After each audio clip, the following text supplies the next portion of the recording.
dibiterie Uba pour la première fois dibiterie professionnalisée professionnel u ndawal mosoo ko dégg de am suñu marinade bopp am suñu cafka bopp am suñu secret bopp na nga xamee ni noonu la McDonald amee ay secret noonu la dibiterie Uba amee ay secret dibi Uba saaf yàpp Uba méchoui Uba poulet Uba pigeon Uba pintade Uba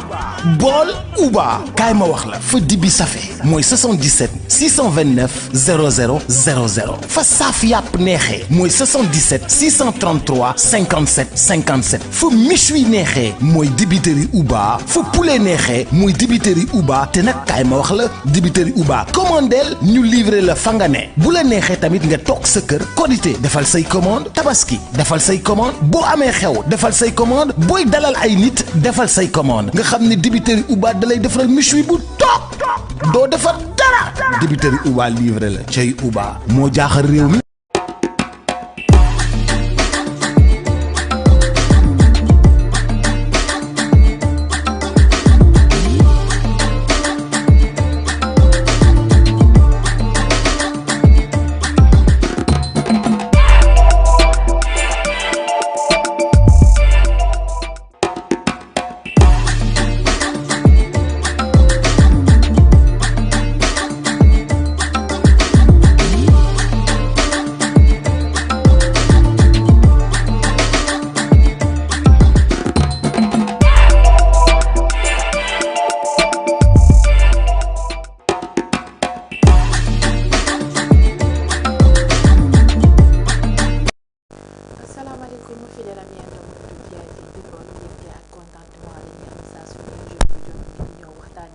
émission fi réew mi tolluwaay réew mi jëm ci langue politique bi waaye nag tey nag mbégte ak bànneex laa ci am di partager ak sama ñaari doyen yoo xamante ne à chaque fois rek mbégte laay am ngir partager ak ñoom plateau bi Louis Christophe maa ngi lay nuyu di la ziar bu baax a wax di la wax dalal ak jàmm si sa biir kër. merci Ndeye Fatou maa ngi lay fay. di la remercier ci invitation bi nga invité. di rafetlu jotaay bi. di ñaan yàlla leeral xel yi. amiin ñu wax fi wax yu am solo yoo xam ne dina jëriñ askan bi. di nuyu au passage mon frère ami Louis Mango et mon homonyme. mon camarade du NFA Nouveau Front Force Alternative. démb rek on était en conférence de presse Ndeye Fatou. xaw ma ndax ñëw nga couvrir manifestation ou bien da nga nekkoon ci beneen activité mais même boo ñëwul baal nañ la yow suñu jarbaat nga di rafetluwaat jeetaay bi vraiment kontaan trop di nuyu au passage gaynde gi borom kër gi Tange Tandian notre frère di ko féliciter ci posture am bu rafet bi mu am wane na ni góor dëgg la kontaan nañ trop ci vraiment ni mu taxawaayam sa bravoure il a été comme un lion. macha allah. merci beaucoup di la wax dalal ak jàmm ci sa biir kër waaye comme ni mu ko waxee léegi dañoo ànd ak professeur Louis Mango moom la dara feggal waxtaan bi moom aussi kontaan ak mbégte rek laay am di partager plateau bi ak moom mu nekk c'est la première fois aussi. waaw Ndeye Fatou ginnaaw bi ma la delloo sa nuyoo. c'est vrai que man ak yow c'est la première fois ñu partager plateau kër gi miin naa fi. di nuyu sama naatango sama xarit sama doomu ndey ñun ñaar ñëpp ñu bokk nekk ay doomi Thiès daanaka. man ak moom yaakaar naa dañoo fendi rek di xeexal askan wi depuis ñu nekkoon au lycée au collège dans le mouvement syndical enseignant ba tey dans le mouvement politique. comme on le dit un Louis peut en cacher un autre. de Louis Christophe à Louis Ibrahima. mais li mu wax aussi sunu frère. sunu xarit sunu doomu ndey Tange Tandian vraiment di ko masawu coono d'abord parce que am na genre fitna yoo xam ni genre xokkatal yoo xam ni bu la ko nit dee jéem a teg coono la parce que bu dul coono ci yow sax day coono ci ñi la bëgg day dekk coono ci sa njaboot mais Tange n'a pas déçu il a su rester debout. il a su ne pas paniquer parce que aussi ñàkk a xam Tange la ñun ñi nga xam ni xamante ne ñoo moom depuis le début des années 2000 Tange xëyul xëy rek siiw xëyul xëy rek doon ki mu doon dafa mbapat man Tange ba ma koy xam Thiès en tant que journaliste animateur au début des années 2000 xam nga nit ñi dañuy jékki-jékki rek gis kenn te duñu xam jaar-jaaram jaar-jaar trajectoire dafa am solo ci nit mais bu dee ñi yàlla nattoo parce que pour man nattu gu ñu yàlla teg la ñi yàlla nattoo ñi ñuy jiite amuñu jaar-jaar amuñu trajectoire génération spontanée nañu ay lay cëppalan dañoo xëy rek nguur dal seen kaw ku ñu gis yow nga siiw wala nga yàlla dénk lay tuuti teraanga dañuy mel dañ la koy siise mais yàlla def na teg nañ ko ku mel ni Tange teg ko ñu bëri ci ay moroomam furaas dallu xidéen donc vraiment di yaakaar ni dinañ def émission bu am solo émission bu mun a jëriñ askan wi parce que askan wi soxla woon na ñu koy wax dëgg te yaakaar naa tey la ko gën a soxla fa tabaarakalla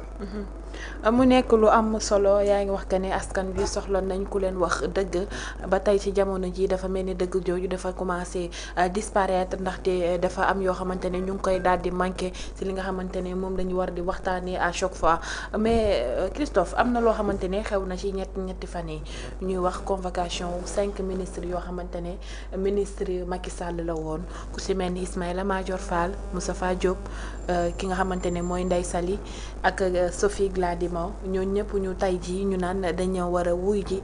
devant la haute cour de justice ci mbir moomu ba tey li ñuy woowee président bi fi nekkoon dafa mel ni est-ce que nekkul dañoo nekk ci gannaawam ba tey bëgg a ternir li nga xamante ne mooy image am. waaw Ndeye Fatou laaj bu am solo nga laaj nguur gi bees gi doog a toog def fi 14 mois tey bi mu faloo ak léegi yaakaar naa benn soxla la am. muy lan te ci loolu lay dox depuis boobu. ban soxla la. mooy gàkkal deru Macky Sall ñaareelu soxna mooy képp koo xam ne da ngaa àndoon ak Macky Sall mu nommé la ci décret xaatim décret nommé la. wa ilaa mu fexe ba nga am poste de responsabilité ni ñuy def ba néewal la doole toroxal la bundu xatal la tiital la xëbal la liñ ci jublu nag ñoom ñoo ko xam li ma njort peut-être ñenn ñi comme dañoo yor ay base politique nekk ay identité remarquable nekk ay nit ñoo xam ni peut-être dañu am ginnaaw nekk ay nit ñoo xam ci politique ay mandarga dañoo am mandarga ci politique ay symbole lañu donc damaa yaakaar ni ñooñu bu ñu leen néewalee doole amaana ñenn ñi bu ñu ragalee bu ñu leen bund xatalee dinañ bàyyi politique génn ci complètement defi leneen bu ko defee seen base politique yooyu ñu bàyyi Pastef ñëw récupérer ko leneen it mooy dama jàpp ni rek yenn yi aussi pour toroxal doomu aadama la ak maanaam mbiru fayantu ndax ñoom balaa ñuy jot ci nguur gi jot nañoo sonn mais yàgg naa di ko wax ku deful dara kenn du la topp jamono jooju ku fi deful woon dara kenn du la topp kenn du fekk kenn ci kaw lalam mbala biir néega mu tëdd teg joué mbala ataayam di naan mbala jinjeeram ñu téye ko fa ne ko kërtim yóbbu kaso loolu amul képp koo xam ne rek police jàpp na la teg la n'est-ce pas loxo indi la di la auditionné di la enquête fekk na ne am na lu ñu jot ci yow bu la neexee ñu ne ñi itam ñuy topp tey looloo tax ñu leen di topp mais dama jàpp ni ñoom bu ñu nee bonne gouvernance ak reddition des comptes kenn lànku ko kenn bañu ko ci réew mi daa war a am ndax képp ku ñu dénk alalu askan wi warees na laa laaj loo ci def ak foo ko dugal ak loo ci doon liggéey 5 ministres yi ñuy topp dañ leen di topp ci la gestion du fonds force Covid-19 ñëpp xam nañ li fi xewoon Sénégal mooy dafa am mbas du mbas lañ koy wax. mbas mi mooy feebar bu doy waar boobu amoon fi bi feebar boobu amee secteur économique yu bari dañoo taxaw ñi nekkoon ci informel bi mënatuñoo lal seen table ci mbedd mi jaay ambulants yi mënatuñoo jaay liggéeykat yi am ñoo xam ni sax seen bërëbu liggéeykaay dafa daanu amatuñ salaire am bërëbu liggéeykaay yoo xam ne dañu amoon ay jafe-jafe di traverser ay difficultés président Macky Sall ne waruñoo mën a toog di seetaan loolu yaa ngi dégg de waruñoo seetaan loolu nañu fexe ba ñi nga xam ne ci ñun mbas mi da leen teg ay jafe-jafe ci seen bërëbu liggéeykaay am ñoo xam lañ doon am amatuñ ko mooy informel bi te nee naa la informel maanaam mooy boo jëlee téeméeri xaaj ci li ŋànk sunu koom-koom juróom-ñaari fukk yi ci informel la wékku kon xam nga secteur boobu dafa am solo ci réew bu mel ni Sénégal un pays émergent ou un pays en voie de développement comme le Sénégal secteur boobu dafa nërmal woon loolu ñun ñëpp ko xam jaaykat yi kenn jaayatul woon informel ñëpp a toogoon donc il fallait ñu wut benn pexe boo xam ne buñ ko nasee ñooñu dañ leen mën a jàppale loolu moo indi 1000 milliards fonds force Covid 19 1000 milliards yi nan la tëddee état Sénégal moo ne man dinaa jël ci sama gafaka sama alal ci téeméeri xaaj yi ñaar fukki xaaj yi man état Sénégal man maa koy génne ci alal bi ma am juróom-ñaari fukki xaaj yi dafa naa bailleur de fonds yi ñoo ñu ko baaxee fukki xaaj yi dafa naa ay sénégalais comme yow comme man comme ñeneen ñoo xam ne dañ bëggoon def lu baax bëgg a jàppale seen moromu sénégalais daal di jël loolu cotiser ko maa ngi fàttaliku sax sëñ Mountakha Mbacké mu baax mi di ko siyaare au passage dafa naa dugaloon na ci alal bu takku kon Sénégal yi fukki xaaj sénégalais yi ñoo ko cotiser alal ji biñ ko nalee nag lépp ba mu mat eggul 1000 milliards 700 et quelques milliards la loolu lañ dajale 700 et quelques milliards yooyu lañu waroon séddale secteurs yi nga xam ne ñoo gën a am ay jafe-jafe muy d'abord secteur santé xam nga mbas feebar la bu feebar amee kan la ñuy jëkk a woo waa kër docteur fajkat yi la ñuy jëkk a woo alal ji lu ci bëri ci santé bi la dem mooy masque yi ñu doon jënd mooy respirateurs yi ñi nekkoon kii na lañ ko wax urgence doon nekkoon réanimation assistance waroon am li ñu naan respiration boo xam ne dañ leen di assister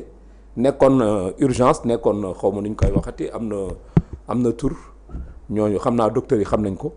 donc ñooñu ñëpp il fallait ñu jënd matériel boobu mettre ko à la disposition des hôpitaux alal ji li ci bëri système sanitaire bi moo ko jël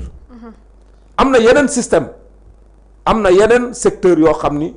jox na leen ci alal jooju muy le secteur des industries extractives mooy mine waa mine moo tax Sophie Gladime Dimassi bi amaana looloo tax ñu woo ko am na le ministère du développement communautaire bi nga xam ne Mansour Faye moo fa nekkoon am na pàcc boo xam ne dañ ko jox donc ñooñu daal di exécuter dépenses yi Cour des comptes ñëw après vérifier mu ne affaire dafa am jafe-jafe li am jafe-jafe ci 700 et quelques milliards yi xam nga ñaata la Ndeye Fatou 6 milliards 6 milliards néew na néewul bari na bariwul mais boo ko méngaleeg 700 milliards xam nga ni loolu différence bi rëy na de fii unité la ñuy wax fii millier 1000 ak unité benn maanaam boo jëlee 1 nga jël 1 ak 1000 xoolal différence bi nekk ci diggante bi mais gaa ñi nga xam ne dañoo bëgg a yàq xolu askan bi bëgg a normal bëgg a jaxase xelu askan wi ñoo la naan 1000 milliards la gaa yi sàcc fii laa koy waxee tey ñi koy wax nañ bàyyi kàcc baaxul 1000 milliards yi kenn sàcc ko ku ko wax ay fen la ay nar la ay kàcc la képp ku mënta doon boo ko waxee waxoo dëgg 6 milliards moo ci am problème te 6 milliards yi kenn waxul ne dañ koo sàcc dañ ni 6 milliards dafa am jafe-jafe ci niñ ko dépensé damay jël benn cas rek le cas du ministère de développement communautaire bi Mansour Faye na woon moom bi mu defee demande de renseignement de prix pourtant période Covid lañ nekkoon. amoon na lu ñu naan dérogation sur les procédures de passation de marché moom Mansour mu ni man même bu amee dérogation dinaa def demande de renseignement de prix DRP mu def DRP am entreprise yu soumissionné mu xool entreprise bi nga xam ni c'est la mieux disante maanaam entreprise bi nga xam ni prix moo gën a peut-être abordable ba pare conditions yi muy exécuter marché bi moo gën a wóor ba pare entreprise boobu am na capacité technique pour exécuter marché bi mu jël marché bi jox ko entreprise boobu xam nga lu ñu koy reprocher nee nañ ko prix ceeb bi li mu daan jar 2013 arrêté bi président Macky Sall jëloon 2013 pour wàññi njëg ñu nekk en 2024 ñaata at 11 ans après arrêté ba ñu jëloon 2013 lañ bëgg ñu appliquer ko en 2024 ku xam ce qu'on appelle la loi du marché la loi du marché est régie par le principe de l'offre et de la demande ñaari variables yooyu ñooy réguler le marché quand l'offre effectivement est faible la demande est élevée naturellement les prix ont tendance à augmenter période Covid lañ nekk période Covid ay jafe-jafe dafa am ceeb bi yokku woon na période boobu donc Dash bi bu ñu dem jëndi ceeb bi def commande bi il l'a acheté au prix appliqué sur le marché inventé wu ko en 2020 ceeb bi li mu ko jëndee 225 francs yooyu moom lañ doon appliqué ci marché bi après Cour des comptes ñëw def audit vérifié na ko da ngaa waroon jël prix 2013 bi nga appliqué ko mais prix 2020 bi waroo ko appliqué loolu lañ ko woowee convoqué nar ko cee téye ci loo xam ne teguñu ko fenn ne ko yow fi mu ne nii da ngaa am ce qu'on appelle une surfacturation de 2,5 milliards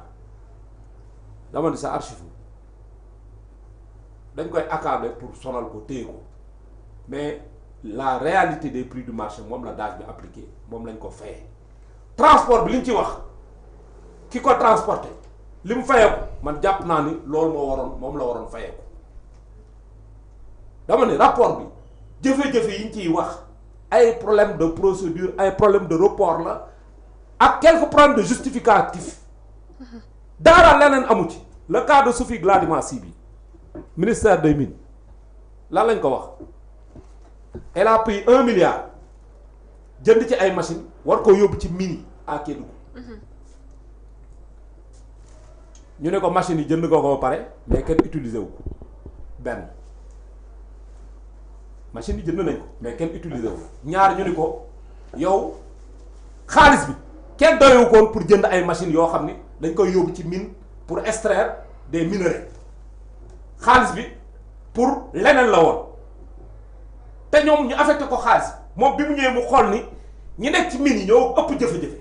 nan laa leen di jàppale mu ne peut-être bu ma jëndee machine jox leen ko dañ ci mën a liggéey bu ko defee ñu suqaliku am koom-koom. comme chaque secteur avait ses priorités yoo xamante ne ñoom la waroon a. voilà day faatu yow da ngaa dégg macha allah yow ku dégg nga xale bu dégg nga ah secteur bu ci ne daa am priorité secteur bu ci ne selon ses priorités ci la dépensé xaalis bi ñu ko jox mais waxuñu ne xaalis dañ koo sàcc xëy na yoon léegi loo ci convoqué ay ministre bëgg cee yóbbu haute cour de justice le cas Ismaïla Madior Fall boobu laay terminé lan la kooku du fond force Covid 19 Ismaïla Madior Fall c'est un autre cas wax naa ko ci beneen plateau nañ bàyyi di tilimal ak di gàkkal deru gor dafa am ñoo xam ne xamuñu coow Ismaïla c'est pas un politicien professionnel nañ waxante dëgg ñun ñëpp luñ ko xamee constitutionnaliste grand homme de droit juriste émérite yow loolu nga ko xamee sama naataango bii toog sama xarit luy mango loolu la xamee Ismaïla Madior Fall ñëpp naw ko ci xam-xamam ñun loolu lañ ko xamee ah après lañ ko xamee politique lan moo ko ci dugal dañ ko nommé ministre mu nekk technocrate mu dugg ci gouvernement bi xool ni daa war a jàppale président mu dem wut base politique refis dugg ci politique mais boo ko déggee sax muy def discours politique da ngay xam ni kii du politicien léegi li am mooy lenn les marché bi amoon pour construire les maisons de justice marché bi est-ce que du 2000 et quelques 200 et quelques milliards la woon 250 milliards defe naa parce que état Sénégal dafa nekkoon dans un programme de construction de maisons de justice dans chaque département defe naa boo jaaree VDN 3 bi ñi fay jaar gis nañ maison de justice bu Guédiawaye gis ngeen ni mel. maison de justice bu mucc ayib dans chaque département du Sénégal il y a une nouvelle maison de justice il y a un palais de justice autant pour moi. am na benn palais de justice bu ñu fa tabax. ci programme boobu la Ismaïla Madior Fall jotoon financement di liggéey programme boobu les palais de justice entrepreneur bëgg ñëw gagner marché bi. dinañ ñëwaat ci li nga xamante ne moo jëm ci coowal Ismaïla Madior Fall parce que dafa nekk ñaari dossier yoo xamante ne bokkut mais ci jamono ji dañoo bëgg a boole dossier yooyu yëpp daal di koy tënk sans pour autant ñu joxe information bu Ismaïla Madior Fall ak yi nga xamante ne moo jëm ci yeneen ñeent ministres yi jëm laale ci fond Covid bi professeur gis nga li nga xamante ne Christophe wax na ko jëm ci li nga xamante ne moo jëm ci convocation yi ñu woowee 5 ministres yu jëm ci Macky Sall yi dégg nga ko mu nekk ni président bi fi nekkoon moo waxoon ne faw ñu wut ay saafara jëmale ko ci mbir moom mu mel ni saafara yooyu ñu doon wut démb tey dafa retourner contre ñoom. ñii wutuñu saafara ñii safara la ñuy taal parce que ñoom dañoo tàmm safara ñoom ñoo doon taal dëkk bi lii bettul kenn personnalité yi ñu ciblé. ñëpp xam nañ ni ñoom ba ñu nekkee ci opposition. boo leen laajoon yan figure ngeen gën a bañ ci ministres yi àndoon ak Macky Sall dañ lay citeel Ismaïla Madior Fall mii nii dañ lay citeel Mansour Faye dañ la doon citeel même le général Moussa Fall qui a sauvé ce pays yaa ngi comprendre ak toutes les personnes yi nga xam ne dañoo taxawoon pour défendre la République munoo fexe ba au jeu des Sénégalais ñoom lii ñu entamé duñ ko tuddee règlement de compte personnel ak c'est des gens yoo xam ni dañoo jot nguur au lieu que ñu féexal seen xol jéem a liggéey réew mi ñoom ñu jàppe ni fayoon too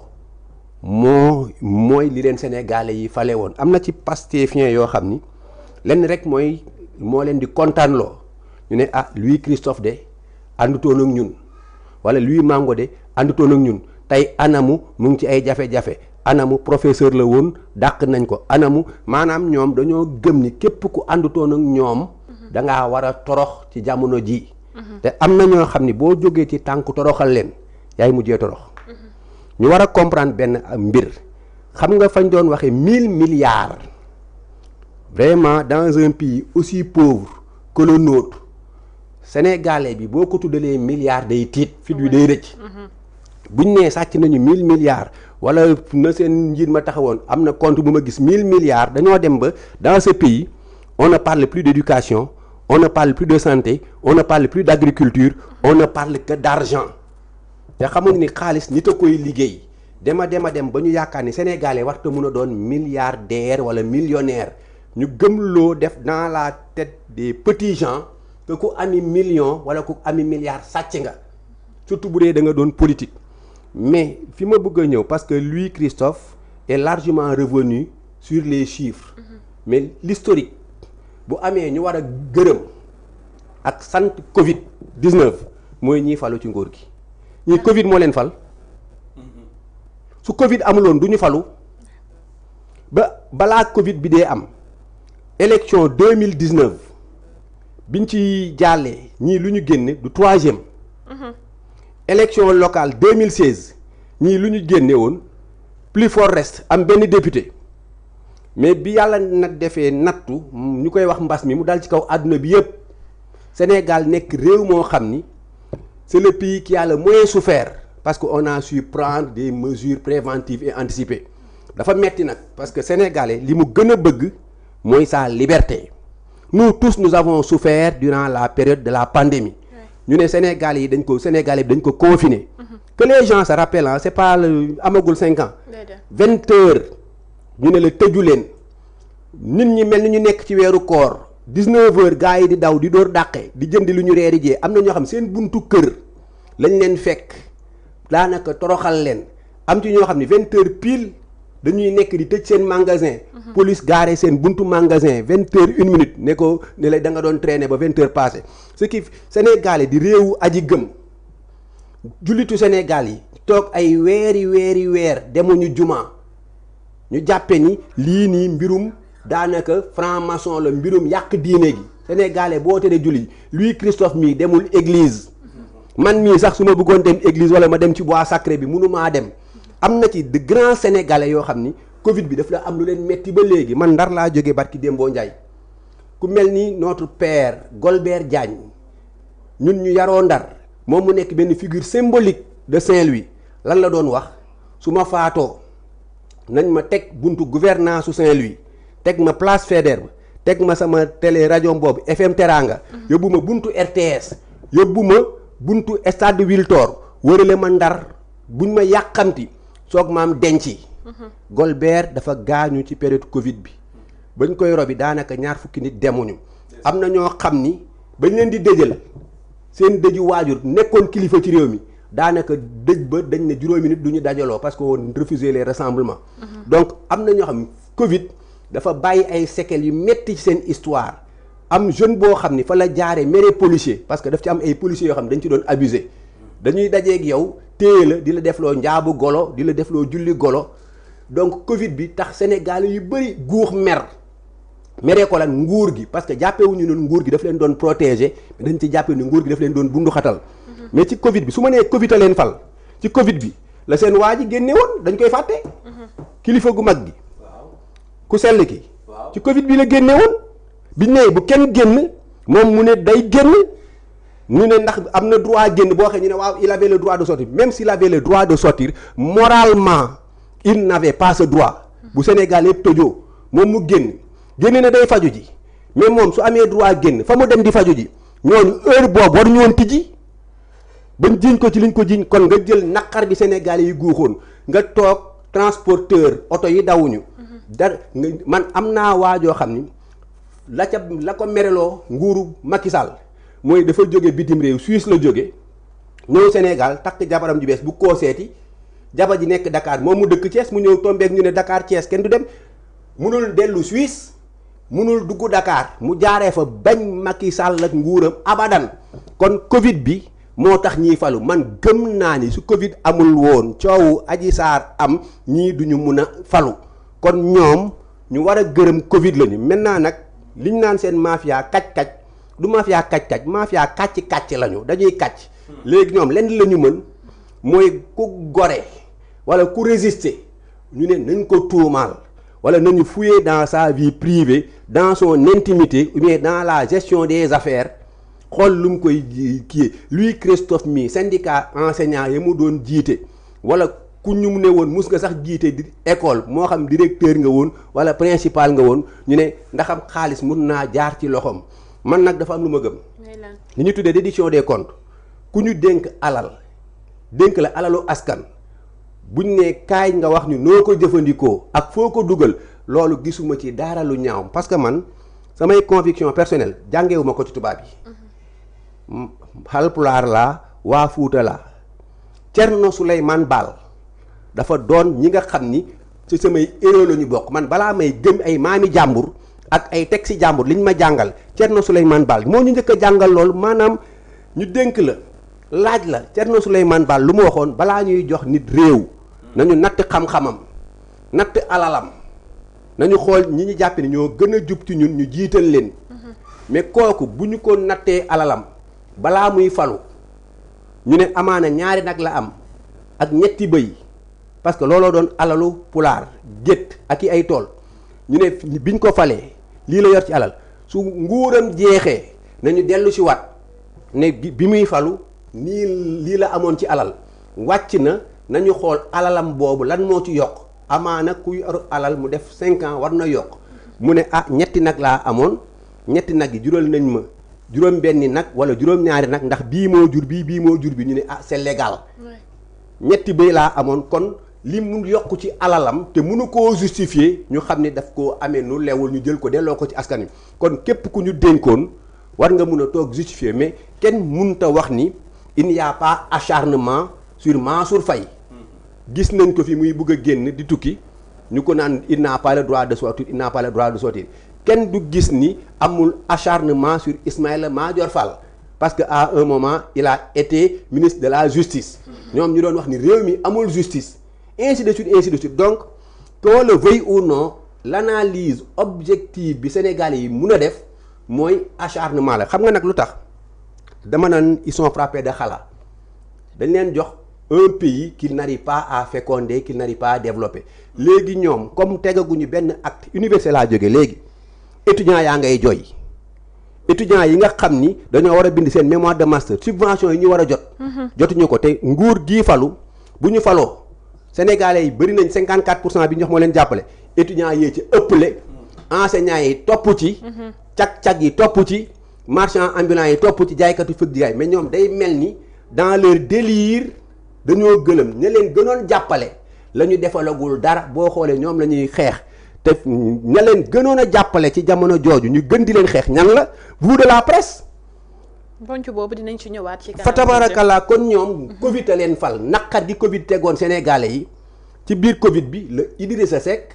ci la Macky Sall woote dialogue ñoom ñu ne demuñu dialogue ji. Idrissa Seck ne quand le pays traverse certaines difficultés je dois répondre à l'appel du président bi Idi demee dugg ñoom qui étaient troisième aux élections ils se sont retrouvés presque deuxième comme leader de l'opposition faire face à ce régime qui sortait d'une impopularité que la Covid avait imposée kon ñoom dañu war di màggal Covid Covid a leen fal ndax ca Covid ba fa laay daane la waat ca seen Covid ba sa la waa ji génne woon di dàmpulu ji fa tabarakallah te dàmpulu bi moo indi lii yëpp mu indi problème bu bari ci dëkk bi te Christophe am na loo xamante ne am na fi ci jamono ci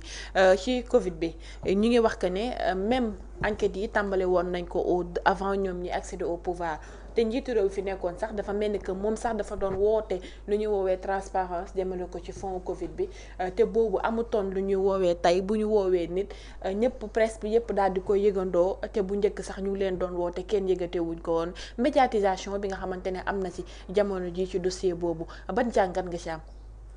day faat dama bëgg ñu dellu ci njëlbeen. muy lan. Macky Sall bu mu faloo 2012 li mu njëkk a def mooy jëmmal ce qu'on appelle le code de transparence mooy la loi de 2012 ci la Cour des comptes sukkandiku pour def le rapport bi nga xam ni moo porté sur la gestion des fonds des finances publiques de 2019 à 2024 mooy rapport controversé boobu nga xam ni moo fi indi coow lu bari Macky Sall bu mu faloo ci la jëmmal ay organes de contrôle dooleel leen ci la sos OFNAC yaa ngi rappelé wu OFNAC. oui. OFNAC bi ko Macky Sall di sos lan la wax dafa ni la CREI la cour de répression de l'enrichissement illicite c'est pour les tenants du pouvoir sortant ñi dem mooy ñoom Karim Wade ñoom Tahibou Ndiaye ñoo ñu doon topp ak les ministres yu PDS yi mu ni OFNAC c'est pour nous les nouveaux tenants du pouvoir képp ku ci def njombe OFNAC dina def rapport transmettre ko à la justice ñu topp la. mais daa mel ni OFNAC day dérange ci jamono ji. waaw ça dérange parce que Serigne Bassirou Gueye moo fa nekk l'ancien procureur bi nga xam ni il est en inimitié moom Ousmane Sonko boo koy wëral noonu xam naa Serigne Bassirou Gueye ci noonu yi gën a rëy la bokk. ak juge Massamba Sall yàlla na ko yàlla yërëm amul lu mu leen waxul ñooñu amul lu mu leen yàqul façon xeme bu ne yàq na leen ko ñaar ñooñu xam naa ci ay noonam yi gën a rëy lañ bokk ak ñoom Ismaïla Madior Fall en tant que ministre de la justice xam nga Pastef ñoom dañuy wut seen i noonu ñoom ñooy wutal seen bopp noonu dañuy sélectionner seen i noonu tànn ne ñii ñooy suñuy noonu ñoom noonu la ñuy fonctionner parce que ñoom jaabu APR wax na ko Pastef il travaille sur des affects affects yi mooy ñoom dañuy jéem a xool nan la ñuy def ba toucher les sentiments des Sénégalais gis nga man li ma gëm la traque là li ñuy wax reddition des comptes muy règlement de compte c'est pour faire plaisir à une certaine frange de Pastef dafa am ñoo xam ni xam nga lu tax ñu wooteel Pastef pour régler des comptes parce que amaana bañoon nañ benn Louis Christophe amaana defoon nañ njombe justice jàpp leen ñu bañ Ismaïla Madior Fall amaana comme ni ko professeur Louis Mango waxee am na ñoo xam ci Covid bi lañ bañ a Macky Sall parce que bëggoon nañ génn ñu tere leen tëj leen pendant weerub lëm am ñoo xam ne ñu bëgg a voyager ñu leen doon génn mesures yooyu yemul Sénégal rek partout à travers le monde dañu appliqué woon mesures yooyu les mesures de restriction des déplacements pourquoi parce que c'était pour préserver la santé des populations c'était pour la santé publique donc man li ma gëm mooy Macky fexe na sos ay kuréel yoo xam ni kuréel yuy càmbar yoruñu réew mi la je vous rappelle moom moo dooleel Cour des comptes amuloon pouvoir yi mu am yëpp président Macky Sall moo ko jox kon ku bëggul lu leer du def loolu rapport yi moom moo ko transmettre à la justice le rapport le rapport sur les fonds force Covid-19 président Macky Sall moo ko jëbal justice ñi ñu war a topp nañ leen topp mais xay la yoon bu ñuy topp nañ ko teg ci yoon comme ni mu ko waxee comme ni ko professeur Liu maa nga waxee képp koo xam ni dañ laa dënk alalu askan bi am nañ droit woo la pour nga wuyu nga leeral mais xam nga lu ñuy bañ singali te lii dafa ndroog singali ndax Pastef le scandale de l'ONAS mi ngi fi ba tey ñu wutal leen am ñu leen solor robbu avocat défendre leen ne leen ñii kenn du leen laal Cheikh Tidiane Dièye postam bougé wu fa te pourtant scandale boobu mais écoute da koo laal dañ ko waroon woo mais woowu ñu ko ba tey pour mu wuy ci loolu le DG du port marché de prestation ou de consultance bi mu passé bi nga xamante ni bi en catimini la ko passé deful appel d'offre marché boobu waruñu cee wax mais le problème de l'ASER avec le directeur stagiaire là Jean-Michel Sène waaw loolu duñ ci wax tout corrobore que il y a eu des micmacs entre guillemets dans ce marché il y a des présomptions de fortes présomptions de prévarication des ressources publiques maanaam am na njort bu rëy boo xamante ni bii alal askan bi dañ koo fooye ci loolu mais ñu ni loolu kenn du ko càmbar barki de moo njaay seen dof bi taxaw saaga nit ki ñu ni daa réer làqutu na daw na ñu ni ñu ngi koy wër jàppaguñ ko pourtant ñaata opposant noo nekk kaso te li ñuy wax loo xam ne moo gën a néew moom li mu wax saaga yu bon yi mu tiifare président bi fi jóge te mu defoon ko président bi fi toog actuellement damaa seexlu sax tudd turam ndax man maa ngi doog a xam ni Guèye la sant di santul Fall. ah mooy kii sunu frère Abdou Nguer doon laaj où est ton papa. waaw ñu kii ton ana sa baay. Azoura Fall. mujj naa bëri sant di. non Guèye la sant tuddul Azoura. santul Fall de. Guèye la sant. léegi ñu ne ko où est ton père mu porter plainte. waaw ana sa baay mu porter plainte. ñu jël si nit ki. est-ce que. interroger ko téye ko pendant 24 heures à la police. loolu mooy Sénégal bu bees baa ngi nii mooy Sénégal boo xam ni boo faree Pastef lu la neex defal boo nekkee opposition nag moom boo moytul sax air bi ngay noyyi boo fay ñun la dañ koy rationner dañ koy limiter mënoo noyyi nu mu la neexee loolu moo fi nekk état de droit mi ngi dem yoonam justice amaana dafa jeng tey. moo tax man dama jàpp ni li ñuy toppi ñii en réalité du mujj fenn tey laa la ko fi wax. lu tax nga jàpp ne li ñuy toppee ñii du mujj fenn. ma fàttali la newoon naa la fi des fois damay waxu saltige laay wax dama maamu saltige. na boo dee séeréer nga nag ñun xam nañu njoon nga sant waa Thiès nga. xam nga dama dégg ay ñu bëri. naan nos juristes yi waxoon nañ ni affaire bi du jàll loi bi du baax mais fii laa ko wax ak Public SN. maa ko jëkk a wax Public SN dama xool loi bi xool ancienne loi bi la loi d'amnistie. loi kii interprétative de la loi d'amnistie bi kii. Amadou Goebbels Ba doon porté le sinistre personnage de Pastef là bi mu yëkkatee loi bi. Amadou Partiel. waaw Amadou Partiel Amadou Goebbels Ba numéro 2 bi mu porté loi loi portant amnistie. dama dem lire loi d'amnistie parce que loi d'amnistie daan naa ko liiroon naa ko pare gis disposition yi première émission bi ma def quelque part dama leen lire loi bi kenn mënu koo abroger parce que dafa am ay dispositions ay principes yoo xam moo tënk loi d'amnistie. moom nga yaakaar ne loolu moo ñu nar a dalaat ci dossier bi nga xamante ne. dossier bii foofu lay mujj fourage daanu xëddeen léeboon lippoon amoon na fi daan na fi am tàbbi na géej fa lay mujj. perte de temps lay doon perte d'argent perte de salive wax ju bëree bëri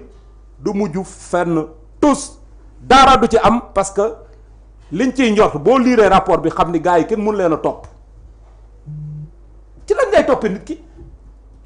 mais jëlul alal y a eu des problèmes waa léegi lan nga bëgg faute de gestion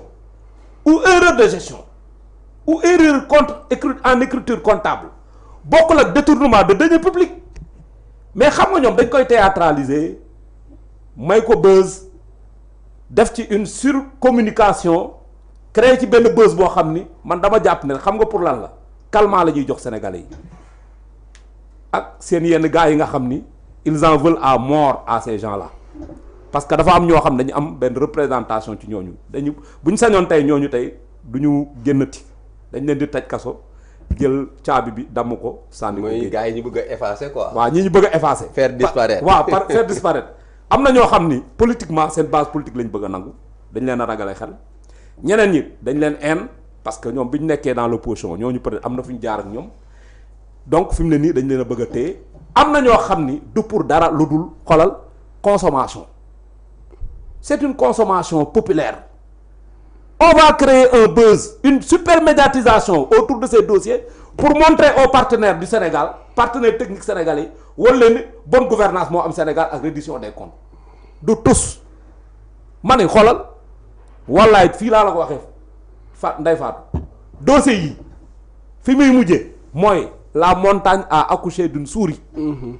Ça va se terminer en queue de poisson sauf qui peut lay doon du doon tous. Pourquoi? Parce que amuñu preuve te ku mën a lire xool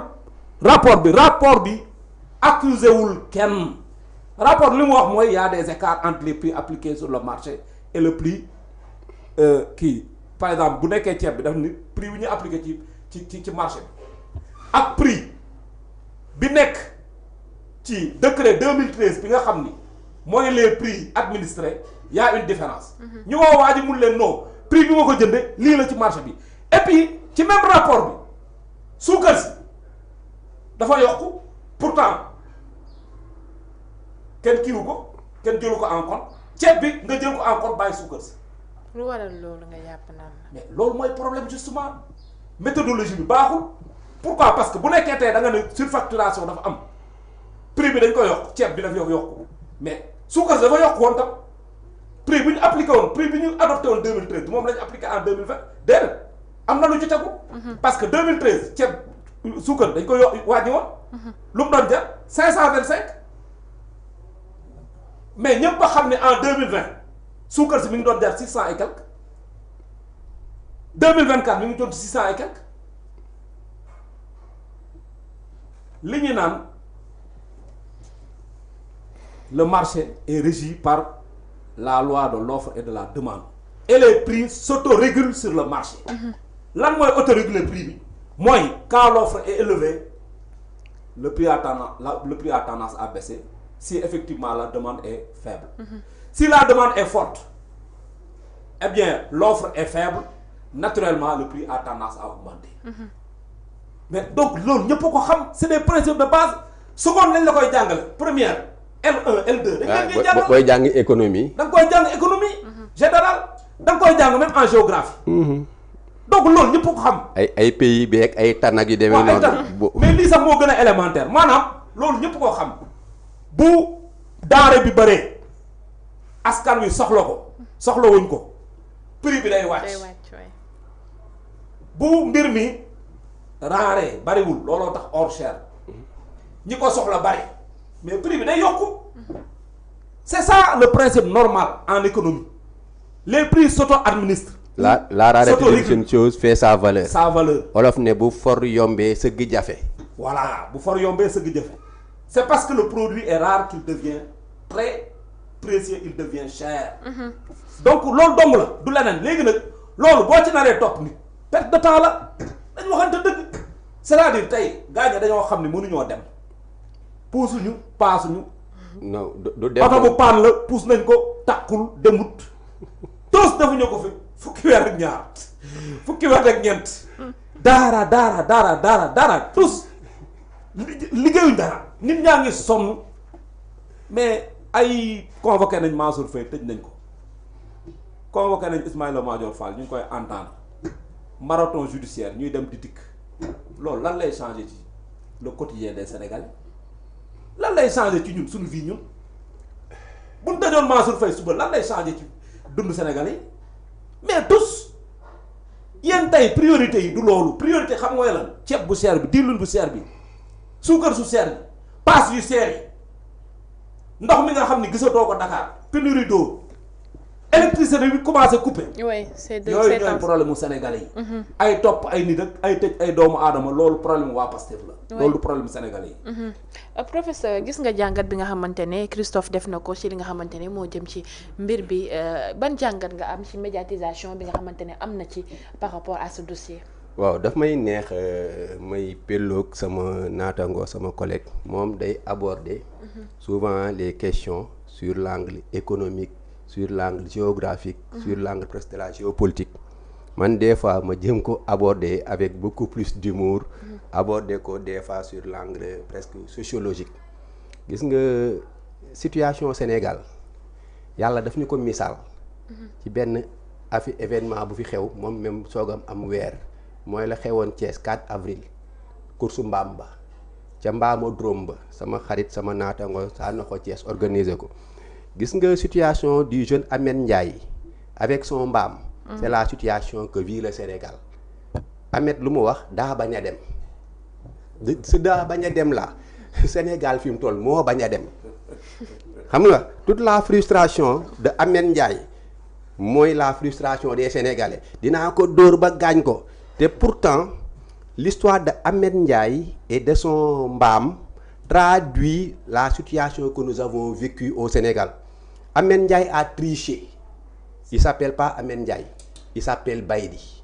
Ahmed Ndiaye a menti. Ahmed Ndiaye a fait une usurpation de fonction. Il devait même pas être de la course. Il vient, il prend un nom d'un candidat qui était inscrit. Voilà un pays où l'on célèbre le dernier et on oublie le premier. Course ba kan moo ko gagné woon kenn xamu ko. Voilà un pays, comme l'a dit lui, à travers l'humour et les émotions, après on nous montre un jeune ñu ne ñu yaayam dafa gaañu ñëpp ne ndeysaan ñu wane ñu benn jeune qui a fait mentir à des adultes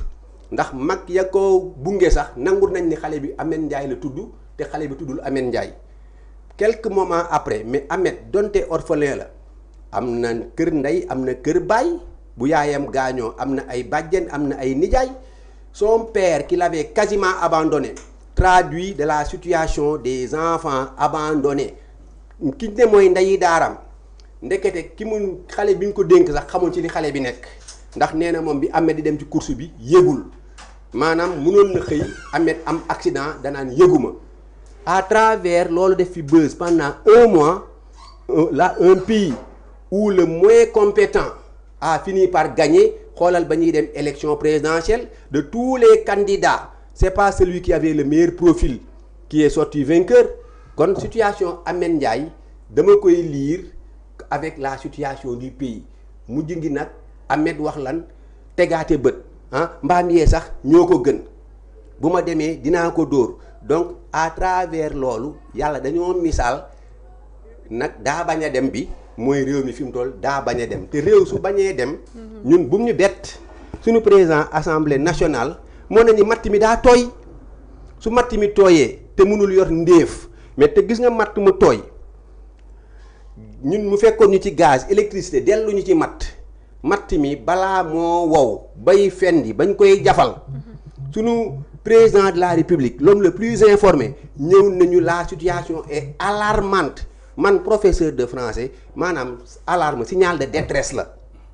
sunu premier ministre ñëw nañu nous sommes au 4e souterrain donc ñoom ils avaient lancé tous les signaux de détresse pour nous montrer leurs limites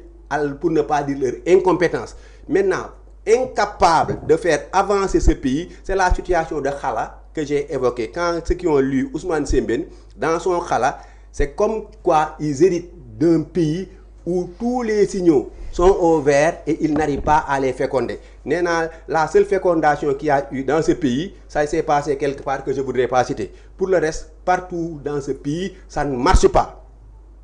Donc, nous, non, toog réew mi bañ a dem te dañoo diggoon réew mi ni dañuy sàcc léegi li ñuy joxagum Sénégalais yi os bi ñu leen di jox pour ñu ronger ko mooy waaw ñoo leen diggoon ni ñii ay sàcc lañu. Dans ce pays, les questions de mœurs ne dérangent plus. Dafay mel ni Sénégalais. Boo bëggee lu ko neex rek wax ko waxu xaalis waxtaaneetuñu xam-xam waxtaanee ñu jikko yi ñuy yàq. Le Sénégalais c'est comme si s'il a ses poches remplies d'argent tout va mooy question bi may poser souvent le rapport que nous entretenons avec les différents ouars le pouvoir l'avoir le savoir et la gloire Sénégalais lan la ko siw jaral certains sont prêts à tout pour ñu siw Sénégalais lan la ko xam-xam jaral xam-xam jaralatu ko dara va dans ce pays les professeurs d'université titulaires de classe exceptionnelle sont les illustres méconnus dans ce pays ki nekk ci TikTok bi di wax waxi kasaw-kasaw ak di wut buzz moom la ñu gën a respecté réew nag du jëm kanam mukk te joxuñu cër borom xam-xam yi bu ñu nee borom xam-xam waxuñu rek ni yori diplôme. joxuñu rek ñu nekk ci université yi donc globalement ñii nii mënuñu fi nekk depuis 14 mois inauguré wuñu dara posé wuñu benn première pierre ñoom Louis Christophe yii syndicat d'enseignants yi. ñi leen gënoon jàppale ci réew mi enseignants yi la tax un enseignant surtout un professeur de lycée suy xool Ousmane Sonko ak Diomaye xam nga lu muy gis. kii sama naatangoo la man ak moom ñoo bokk hiérarchie bac plus 6 la bac plus 6 la dafa dañoo jàngandoo ci université yi mu amee fa maîtrise ma amee fa maîtrise man ma dem defi concours école normale moom ma def concours ENAM mais dafa dem ba au Sénégal c'est comme si quand on dit qu'il est énarque c'est symbole qu'il doit être aussi riche que Crésus léegi nag ñoom ñu bi ñuy baab jàngalekat yi naan leen non xam nañ ni seen situation financière avec le niveau d'études que vous avez les diplômes que vous avez vos salaires sont des salaires de misère un an bi ñu fi ñëwee li ñu xawoon sax yëkkati mooy ne salaire dañ koy wàññi bañ ne dañ koy wàññi bi jàngalekat yi fippoo ñu jël loo teg donc globalement ñoom nag boo xoolee seen biir ñi ci gën a soxor ñi nga xam ni ñoom la ñu arrêté woon takkal leen bracelet quand je vois Waly Diouf Bodian wala Reug Reug Bodian fonctionner génn di def ay affaire de gangster da ngay sentir ni kii bracelet bañ ko takkaloon lay fayu te moom fenn rek la siwee ca Waly ba Sonko yuuxu Waly ci la Sénégalais yi xam turam te c'est un camarade depuis Sànnaar li may wax Sénégalais yi nañu xool les 4 affluents qui inondent ce grand fleuve qui est devenu le Pastef dañu am ay connotations régionalistes dañu am ay connotations religieuses dañu am ay connotations ethnicistes dañu am ay connotations corporatives Sànnaar la Université Gaston Berger ña fa jànge ñëpp à 90% ñoom loo ëpp dans le régime de Sonko a nommé plus de Sànnaariens que de Cheikh Antaïs de Sànnaar à l'ENA quasiment tous les énarques de leur promotion sont du Pastef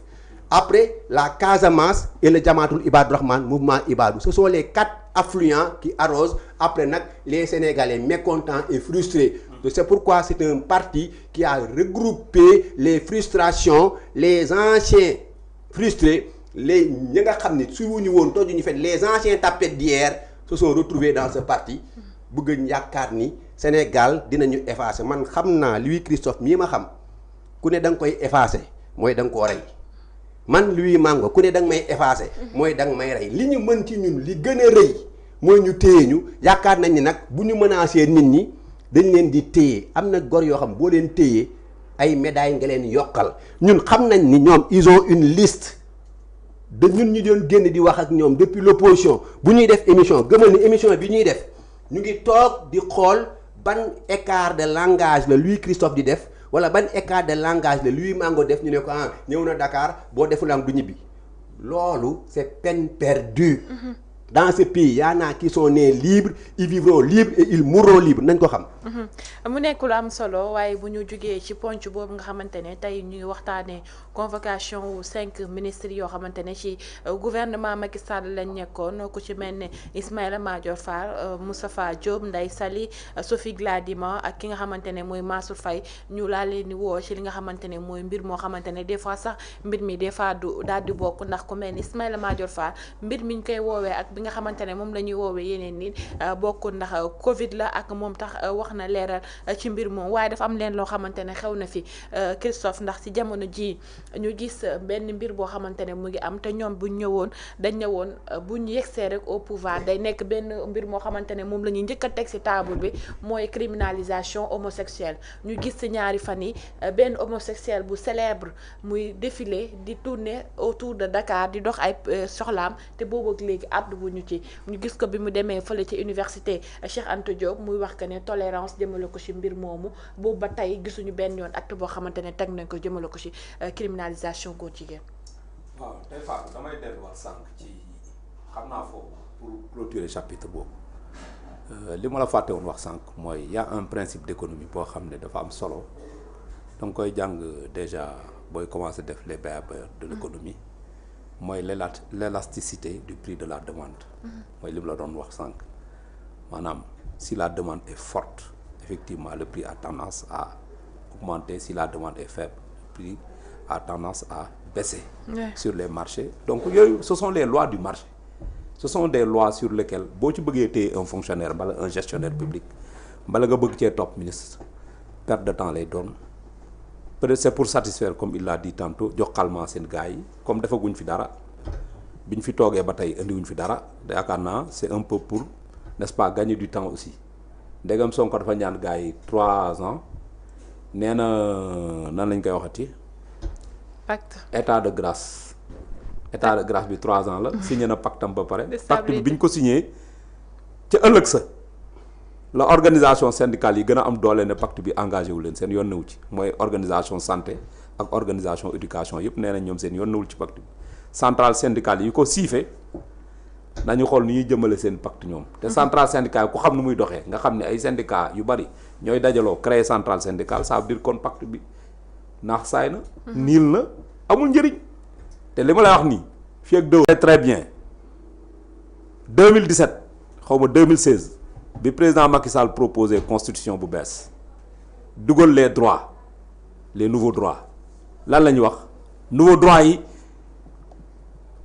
homosexualité ci la bokk maanaam mbiru borom ñaari tur yi ci la bokk borom ñaari tur yi seen mbir ci la bokk. ñu campagner loolu pour pousser les Sénégalais à voter non Sénégalais yi voté massivement la constitution de 2016 réforme yi pourquoi parce que nouveaux droits yi xam nga lan la doon indi. Les ressources naturelles appartiennent au peuple maanaam bépp alal bu neex muy gàncax lépp lu nekk ci sunu sous-sol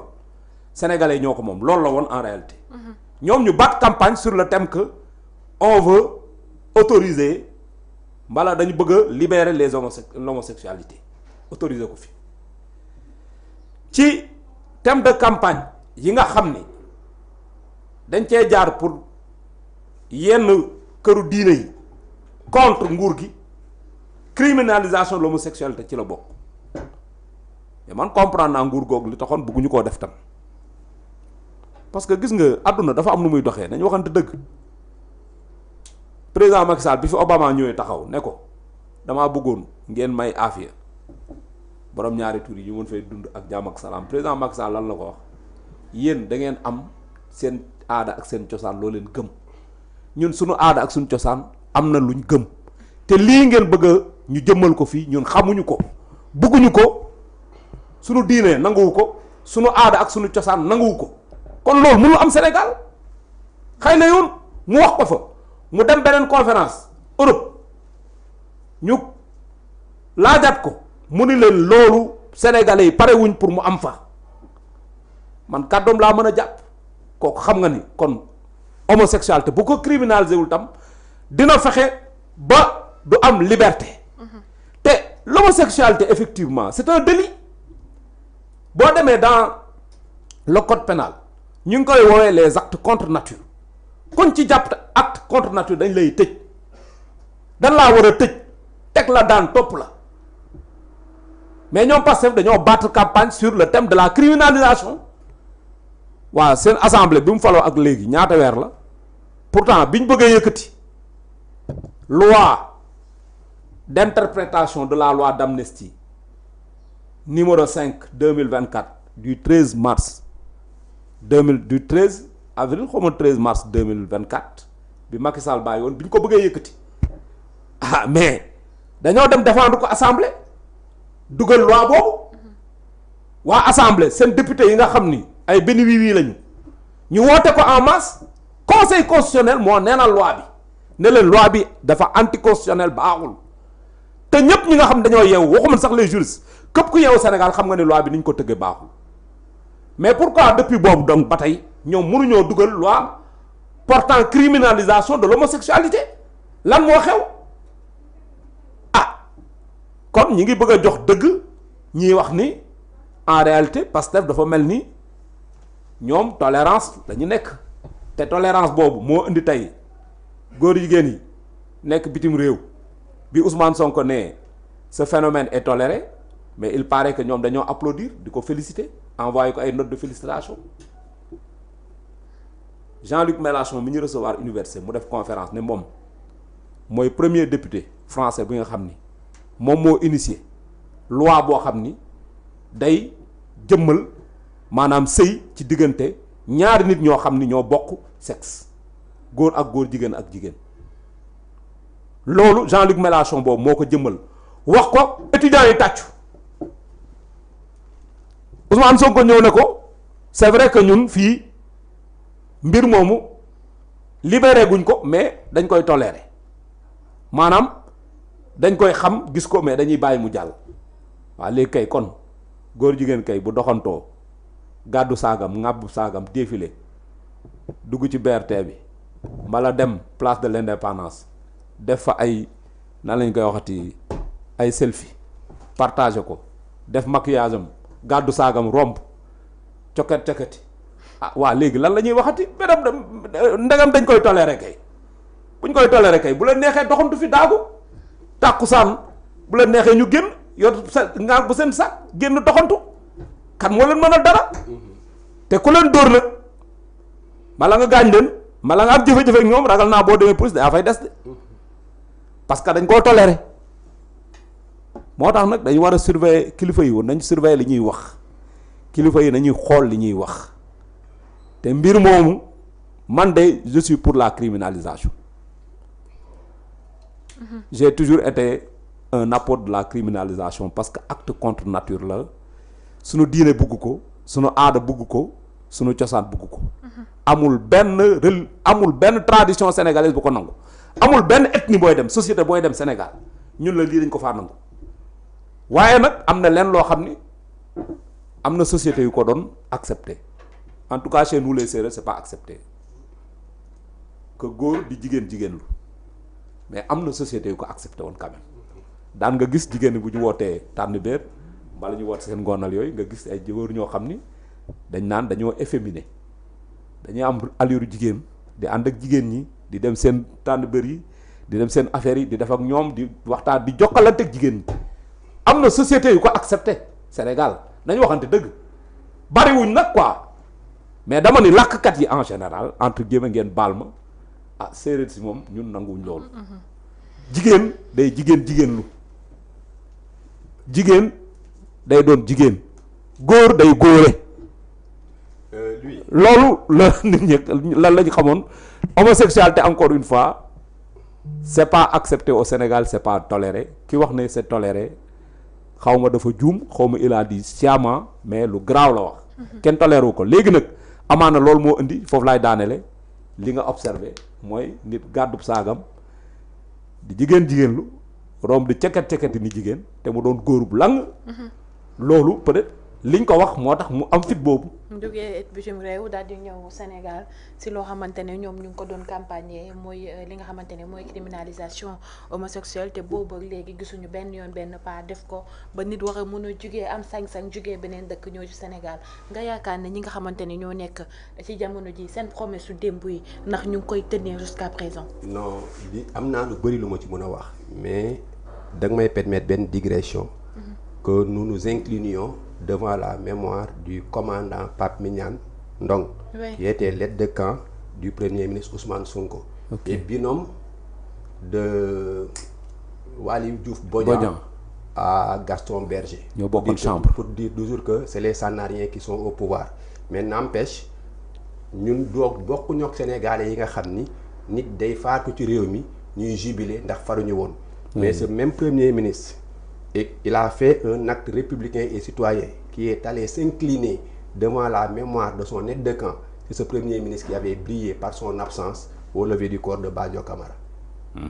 Sénégalais yi constaté. Mamadou Moustapha Ba. Mamadou Badio Camara. ba benn personnalité. leneen li ci des nag àdduna kenn gisu ko fa. leneen li ci des te bindul sax pour. la société sénégalaise. dans son ensemble est réfractaire au góor jigéen. Sénégalais yi ñoo ko bëggul dañuy xool ñun suñu culture ak suñu po ba ñuy doon gone. dañ doon wax góor ña ca góor ña jigéen ña ca jigéen ña ñaamaa kus ca góor ña wala ñaamaa kus ca jigéen ña pour dire que bu ay jigéen doon fo góor ñëw bugg cee rax jigéen ñi dañ koy dàq bu góor ñi doon fo jigéen ñëw bugg cee rax dañ koy dàq loolu nag sur le plan purement sociologique dafa am ay lu ñuy tuddee des complexes mu am lu ñuy wax le complexe d'Oedipe ñëpp xam ko am lu ñuy wax le complexe de Caïn am lu ñuy wax le complexe de castration émission bi bu permettre ñu développer ko dinañ ko gën a mën a développer mais bref le complexe de castration kuñ ko opéré wul ci yow mun nga màgg xaw a doon ko efféminé wala nga xaw a doon ko góore l'enfant n'est pas conscient de son genre ou de son sexe presque jusqu'à 3 ans à partir de là nag il commence bu dee góor papam bu wàccee doon militaire mu daw jël casque bi wala jël arme bi di góorlu wala su papaam yoree oto wala mobilette mu ñëw yor engin bi naan ndaatin bu dee xale bu jigéen day commencer di jaay à la petite coquette. di jéem a maquillé wu di fowu papa yaay doom sénégalais bu nekk foo nga ko fowu ruq xale yu jigéen yi jéem a jël ay poupée ne dañuy nàmpal xale yu góor yi jël ay béjjén diri ne dañuy ngénte. C'était l'acceptation de son genre. ku jaarul ci po moomu da ngay màgg xamoo li nga doon maintenant nag gis nga le problème de l'homosexualité nii petit à petit dañ ko insuffler réew mi man en tant qu'acteur culturel lan moo fi xewoon dañ fi créé woon benn fecc tuddee ko na góore yaa ngi koy fàttaliku na góore nga gis nga dëgëral na góore nga naan gëj na góore ngay dëgëral ñu dem ba ci biir ne bu la neexee jigéen ne ko yow ku góor ki nga damm say cër raccegin giis pour dire que à travers la musique à travers le cinéma à travers la culture avant qu'on en arrive à la politique dafay am phénomène yoo xam ni ca nga koy jaareele maintenant lim jaaxle ci mbir mi le président Macky Sall dafa ne woon notre pays n'est pas prêt à l'accepter pour le moment ce particule de phrase là pour le moment était la phrase équivoque il avait dit tant que je serai là mais boo nee pour le moment ça suppose que il arrivera un temps où la société pourra l'accepter alors que le commun des Sénégalais dans sa grande majorité n'est pas prêt à l'accepter ñoom waa Pastef ñu agrippé wu ci bout de phrase boobu wër adduna yépp ànd ak ay ñoom sàmm jikko yi ànd ak ay ñoom Jamra dem gis le clergé dem gis sëriñ si ne ñii dañ fee bugg a daganal ngóor jigéen ba tax nitu diine yépp oustaz yeeg ñëpp jóg ànd ak ñoom ba nga dégg fi ay mu modab ay mu maa doomu daara mais ñooñu ne woon xeex Macky Sall ci angle boobu ñoom ñoo fi recevoir nit mu ne man maay bàjjenu góor jigéen ñi ci France ñu tàcc ko waay Mélenchon waa ji fi ñëw bu yàggul te li ma ci jaaxal nag waa ji robe bu rouge la maye te robe bu rouge daa yëngaloon réew mi aji sax da doon wax bay tudd robe bu rouge bi waa ji xam naa daa ñëw au Sénégal xam ni couleur robe bu rouge c'est bien prisé mu jaagari cakkas yi waxuñu ci l'un dans l'autre la société sénégalaise dans son ensemble est réfractaire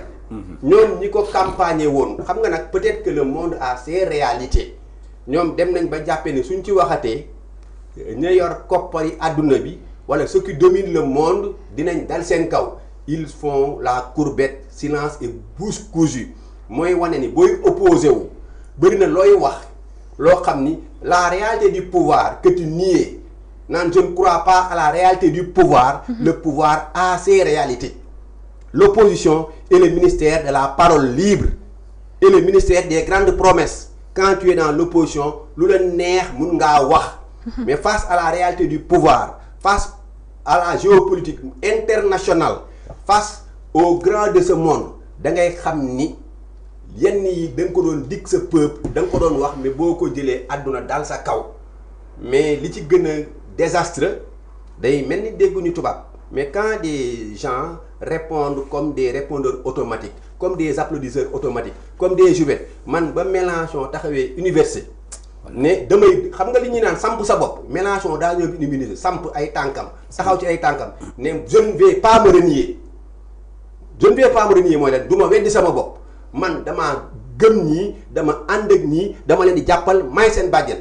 xam nga réaction bi ma doon xaar ci Ousmane mu ne de la même manière bi nga dëggale sa bopp ma ne damay dëggal sama bopp ñun bëgguñu ko tey bëgguñu ko suba suñu diine bëgg ko suñu culture bëgg ko mais Ousmane a tourné autour du pot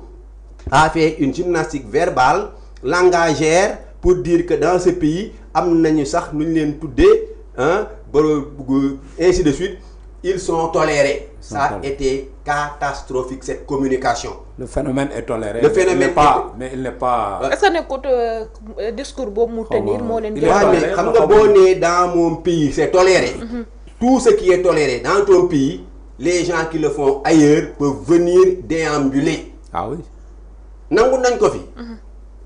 teguñu leen benn fitna. c'est toléré tous les góor jigéen du monde viendront défiler au niveau des plages sénégalaises. loolooy problème bi même bu dee dañ ko tolérer du loo war a wax en tant que une autorité da nga war a ranger wu du côté de ton peuple wane ni ñun suñu peuple bi rafetluwuñu ko bëgguñu ko su amee sax njaboot gu mu dal malgré ñoom dañ koy nëbb mais yow yaa ne dañ ko tolérer yow yaa leen may doole te ñoom dootuñu ci wax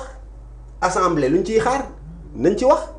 ne luñ ciy jël buñ ko dul criminaliser sax ñu ne au moins ñi koy def nañu laqatu ba bu leen kenn gis mais yaa ko toléré gars yi dinañ ñëw ci réew mi jaagar yi. c'était une communication boo xam ni pour man daf cee juum nit ki nag boo ko dimbalee soo ko bëggee dimbali bul farak moom ba lu mu wax nga tàccu loolu ba mu ko waxee ña fa nekkoon salle bi buñ ko yuuxoo woon. yuuxoo Mélenchon donte nag ay militants Pastef lañu bi ñu waxee ci domaine boobu Mélenchon wax ñu yuuxoo ko mais ki nga tàccu da nga koo encourager te dafa am lu xew. Il faut éviter la banalisation du pervers et la banalisation du mal. On banalise certaines choses qu'à la limite elles deviennent banales xam nga. On vit nan ñoo ko waxoon sax waa Post-it Black Soul on vit tellement le mal qu'à la limite il est banal gis nga mbir ñu ciy wax nii sax baaxul c'est faire une promotion. Une publicité. gis nga mbirum góor jigéen bi ñu ko bëggee siiwal Sénégal. dañoo def ay sondage si xool ci réew yi ci àdduna bi yan réew ñoo ko gën a bañ Sénégal nekk sur le podium. ci réew yi ko gën a bañ en Afrique et parmi les 3 premiers pays yi ko gën a bañ au monde. Ça ne faisait même pas 3% de Sénégalais qui étaient d'accord ñoom dans leur usine de réflexion ñu ne comment un pays aussi civilisé aussi cultivé aussi ouvert aussi tolérant que le Sénégal bañ lii ñu ne parce que c'est un sujet tabou au Sénégal les gens n'en parlent même pas on l'évoque même pas ñu ne nañ fexe ba Sénégalais yi di ko waxtaane bu ñu koy waxtaanee xale yi di ko mais attends lui ñun bi ñuy doon xale ba bi ñuy doon lycéen ba bi ñuy ñëw université xamuñu woon ni arc-en-ciel moo doon couleur góor jigéen ñi xamuñu ko woon. man bi ba ma ko xamee daa yàgg. mais bi ko Sénégalais yi. man ba ma ko xamee yow mii doon nga ko ne xamoo ko. man ñun dañ doon gis arc-en-ciel mu rafet ñu bëgg ko. mais tey man sañatuma jël t-shirt arc-en-ciel sol ko. mukk dama doon gis dàll mu rafet parce que arc-en-ciel man dama gëm ni ñi contre ngóor jigéen sax dañoo war a récupérer couleur boobu ndax c'est la seule couleur qui sort dans le ciel drapeau maam yàlla la. ñoom ñu jël ko ak yi moo ko ñu bàyyee leen ko. dañu war a def contre communication. ba wane ne arc-en-ciel du seen couleur parce que c'est de jolies couleurs mais bañ ci waxee jaaree ko à travers je t'ai dit la culture. la musique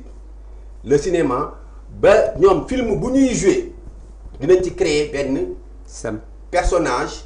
boo xam ni moom la da ngay xool jamonoy Mamouchka xaw ma ban film la woon ci Mamouchka am na ci doomu Mamouchka yi ku ci efféminé woon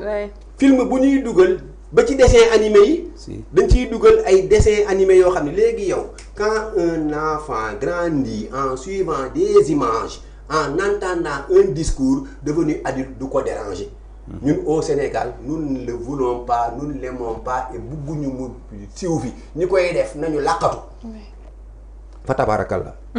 mu nekk jàngat bu am solo jëmale ko si li nga xamante ne mooy criminalisation homosexuelle ndaxte dañoo bokkoon ci li nga xamante ne campagne woon nañ ko ci mbir bi avant ñu accéder au pouvoir te boobu léegi gisuñu benn tànk jéego boo xamante ne teg nañ ko ci mbir boobu te askanu Sénégal boobu ba léegi ñu ngi koy xaar ba tey sax bi ñu gisee ku mel ni kooku di défilé li nga xamante ne mooy sur les rues de Dakar ñëpp da ci am ak naqarte di xaar ñi nga xamante ne mooy les autorités yi nga xamante ne tey ñoo ngànk réew mi ñun ñu àddu jëmale ko ci loolu booba ba léegi gisuñu benn yoon ñu daal di ci àddu ci li nga xamante ne mooy mbiru criminalisation homosexuelle mu nekk loo xamante ne Sénégal di dëkk diine dëkk boo xamante ne y a un dialogue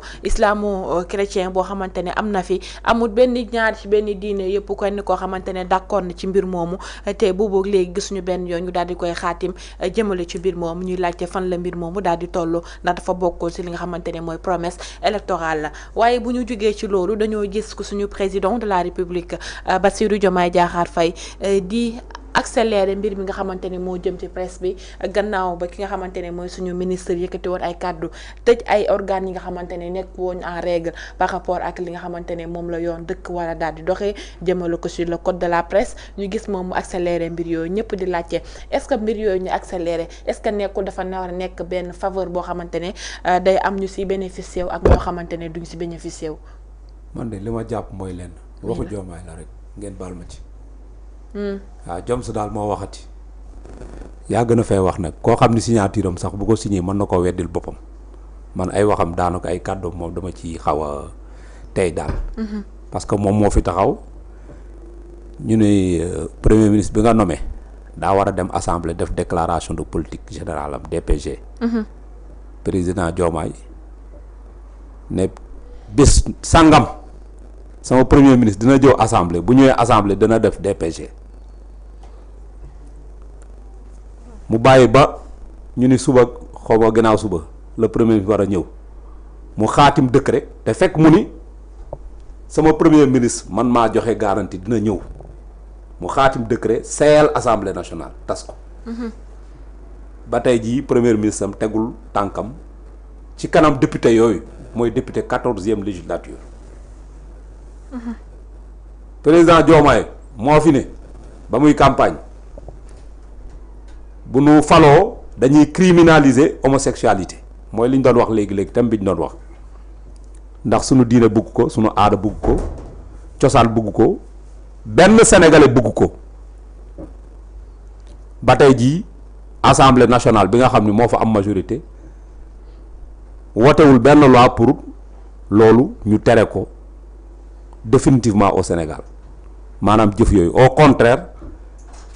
moom premier ministre am moo fi jëkk recevoir borom ñaari tur fële ca mairie Ziguinchor moo fi recevoir au palais koo xam ni seen porte-parole la ñoom ñooy nguur gi nga xam ni moo gën a recevoir ñaanam ñoo xam ne dañoo taxawal ñooñu bala di leen défendre kon kooku bu ñëwee ma tey day jàppale presse bi damay mel ni Saint Thomas rek Saint Thomas daal nee na yéena mu ni Yeesu Christa dékki na waaw damay xaar ba gis ko ba teg sama baaraam ci ay gaañ-gaañoom moo tegee sama baaraam ci góomam yi ci gaañ-gaañoom yi naa gëm ni dékki na bi mu ci tegee baaraamam la ko doog a gëm man tey maay Saint Thomas waxi Diomaye Saint Thomas laa ciy doon damay xaar ba mu jëmmal loolu ma doog a tàccu mais xëy suba rek ne Diomaye wax na dañ koy jëfe ñetteelu yoon a ngi nii muy joxe ay directives di joxe ay instructions pour acteurs de la presse yi ak ñi nga xam ne ñooy def régulation ak la tutelle le ministère de la communication pour ñu toog waxtaan ak waa presse defuñu ko lendemain bi mu joxe instruction defe naa ci boobu lañ teg yenn organe de presse impôt boo xam ne attanuñ ko ñenn ñi ñu ne dañ leen di topp fi mu ne nii 192 organes de presse lañ tëj Sénégal defe naa loolu mooy priorité ñooñu ni ñuy def ba jàppale leen gunge leen ba ñu méngoo ak li yoon teg man defe naa loolu mooy priorité ñaari at a ngi nii lépp à la presse amul dërëm bu ci gouvernement bi versé te muy droit boo xam ni ñoom dañoo am droit boobu dañ koo dugal ci budget Sénégal woote ko muy alal boo xam ne dañ ko war a dimbalee këru liggéeyukaay yi nga xam ni ci presse la ñuy yëngu taskatu xibaar yi seen këru liggéeyukaay yi xaalis boobu ci ñooñ la war a dem ñaari at a ngi nii budget 2024 bind nañ dugal nañ ko ci séddalewuñ ko budget 2025 bii dugalaat nañ ko séddalewuñ ko ana xaalis boobu moo tax Ndeye Fatou man ñii seeni dóor seeni wax moom dóorewuma ci ab gune gu ndaw balaa ma koy gëm ma teg ci sama bët parce que ñoom la presse les dérange en réalité. presse da leen di déranger. non da leen di déranger parce que xam nañ ni la presse est hyper puissante c'est un outil d'éveil day yee ay nit te ñoom ci obscurantisme la ñuy doxee ñoom ci manipulation la ñuy doxee donc kuy manipuler doo bëgg en réalité ki nga xam day leeral policier ak defkatu njombe mënuñoo bokk kër loolu dong la gis nga presse Sénégal ak la nguur gi fi nekk dafa mel ni policier rek ak defkatu njombe maanaam Samba Sula Bali benn bëggul dëkk ak policier bu xëyoon suba Samba Sula Bali boo gis bu sañoon policier pay dee bu sañoon alkaati du amati Sénégal bu sañoon gendarme du amati Sénégal pourquoi parce que moom li muy jëf il faut que alkaati du fi nekk pour mën koo jëf mais xam nga ne sàcc bëggul alkaati ndax alkaati teex du mën a liggéey nguuru Sénégal ak presse bi noonu képp la nguuru Sénégal bëggul taskatu xibaar yi bëggul këru taskatu xibaar yi ndax moom ñombe yi muy def bëggul taskatu xibaar bi ko siwal bëgguñu këru liggéeykaayu taskatu xibaar yi di wax dëgg askan wi askan wi xam ne ñii nekkuñu ci dara loolu caaxaan donc moo tax moom bu ñu leen diggee xaar leen ba teg ci seen bët te nag dama leen di ñaan xeex bi na continuer ndax amaana xeex bi ngeen xeex moo indi lii bi les éditeurs de presse génnee waa CDEPS def communication ci lañ commencé yolomal tuuti ci lañ woote 12 organes de presse ne dañ leen di renforcer seen capacité waa ADPI ma ñu ngi leen di delloo njukkal dafa naa yenn organes yi noonu la ñu war a gunge presse bi di wax gouvernement bi ñi nga xam ne dañoo am ay convention ak gouvernement bi passé amoon ay convention avec les agences et les ministères exécuter convention yi ba pare prestation yi ñu amel leen xaalis nañ leen fay seen xaalis jaay doole baaxul yenn yi jaay doole la ak bëgg a néewal nit doole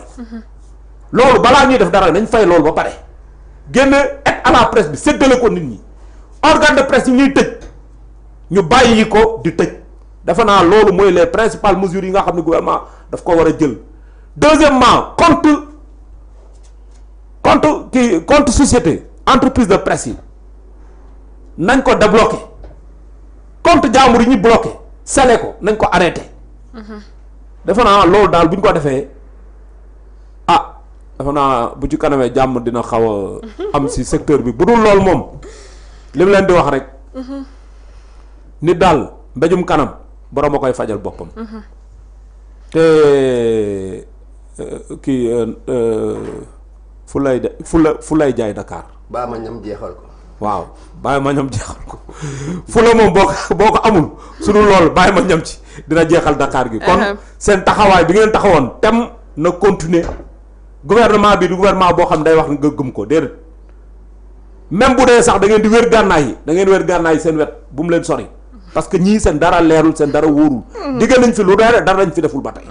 waaw professeur gis nga li nga xamante ne Christophe analysé na ko par rapport ak décision bi présidentielle pour ñu woote waxtaan jëmale ko ci li nga xamante ne mooy secteur de la presse ngir mbir mi ñu mën koo accélérer waaye dafa am lenn loo xamante ne ñu ngi koy wax jëmale ko ci mbir mi ndax li nga xamante ne moom la wax ndax du am benn partie boo xamante ne mooy presse bi ñu ciy bénéficier wu ñeneen ñi nga xamante ne nooruñu cee bénéficier wu. waaw mais Ndeye Fatou sénégalais bu ne lii daf maa bett. da nga nekkoon ci réew mi di nelaw lii bettul kenn. xam nga presse dañ ko tuddee 4e pouvoir. mais en fait la presse n'est même pas le 4e pouvoir. la presse c'est le premier pouvoir pour un homme public, pour un homme politique. gis nga maître Ablaye Wade da doon wax politique làmbu làmmiñ la soo noppee ñu daan la le politicien n'est pas un saint buy dugg xalwa kenn du ko dégg erreur bu ni mel le presque président Idrissa Seck di def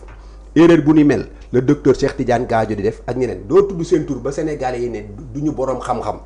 mais Sénégalais dañ naan dégguñu leen te Sénégalais bi ki mu gën di dégg. lay jàppe ni kii mooy ki koy xeexal l'homme politique vit presque de perfusion médiatique et Ousmane Sonko et son parti l'ont tellement compris que seraient-ils devenus ces gens-là sans la presse damay wax les Sénégalais qu'ils aillent dans les réseaux sociaux fu mu neex ci Sénégal doo gis seen trace ñoom avant les années 2014 ou 2015 mosuñ toog ci benn plateau mais c'est des gens yoo xam ni c'est la presse qui les a créés de toutes pièces mais xeexu Pastef presse bee ko porté plateau boo demoon yow da nga fay fekk ñu farak ñoom wala des fois sax journaliste bi la invité nekk presque un pastéfien encagoulé yow loo wax mu ne non est-ce que ci même contexte bi la di ko jéem a défendre ñoom ils sont arrivés au pouvoir grâce à la presse mais ñoom bu ñu convoqué woon point de presse wala conférence de presse la presse dañ fay dem toog yendu fa gis nañ muy wax bay wax ak ay xar ci ginnaawam c'est-à-dire moom même les moutons de Panurge qui le suivent il l'a annoncé am na fi den déclaration boo xam bi muy def ay xaram ñoo nekkoon ci ginnaawam di mbee mu xam ni mais combien le Kewelo Boubacar Touré gisuñu ko fi muy jàppale bay créer ay spéculation l'affaire Mancabou li ci Kewelo waxoon il a fallu que ma génn démentir ko Pape Alé Niang gisuñu ko mu nekk un journaliste boo xam ni saa yuy wax da ngay xam ni il parlait pour défendre le Pastef ñoom bi ñu faloo luñ ko récompensé du RTS est-ce que Pape Alé est le journaliste le plus méritant le plus qualifié pour diriger la RTS non c'est une récompense de son combat Ahmed Aïdara gisuñu ko fi à travers la presse mu nekkoon sax ci kër Bougane Gueye su xëyee suul gaz xaw ma du ko teree feeñ donc moom xam na ni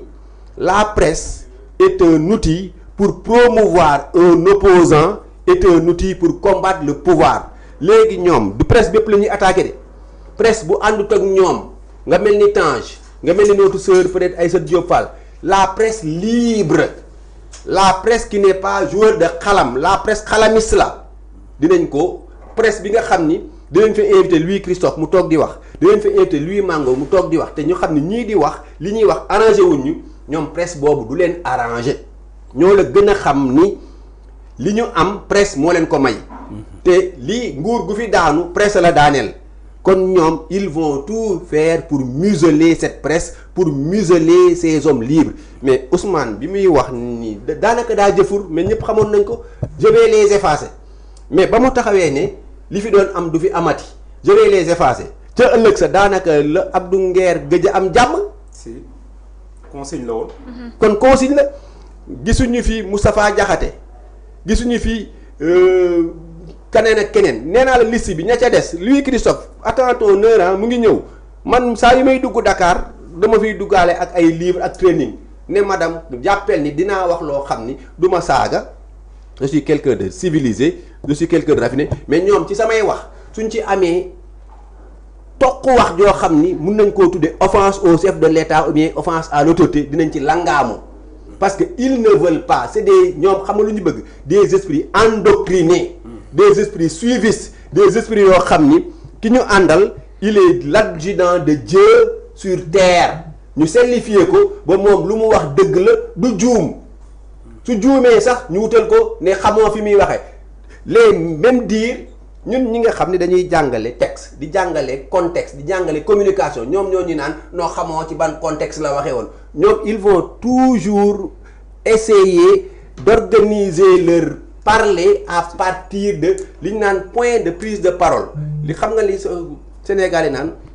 xam nga fa may waxee wax nag des fois jarul ngay jéem a rëy xel wax su leeree jarul sax nga naan xamoo leen fi muy waxee wax ji day leer ñoom ñoo ne woon bëgguñu ngóor jigéen tey ñoo ñëw muut ci ñoom ñoo doon encourager toute cette presse là naan Macky Sall daf leen bëgg a noot ñoom ñoo ñëw tey di xeex ñun nag on vivra dans un Sénégal libre su ñu demee ba mënuñoo nekk libre dans ce pays on va s'exiler kon yéen waa presse bi man mooy li ma leen waxoon 5 ans à l'entame de mes propos dama magnifier la posture de Tange Tandian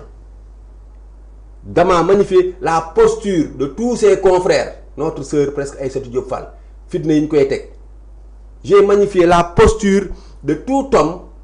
bi nga xam ni yaa ngi wax ngir intérêt Sénégal te intérêt Sénégal mooy ñii bu ñu juumee ngeen ne leen da ngeen a juum ñii bu ñu deful dëgg ngeen ne leen da ngeen deful dëgg mais ak où sont ces universitaires là ces penseurs qui se sont mutilés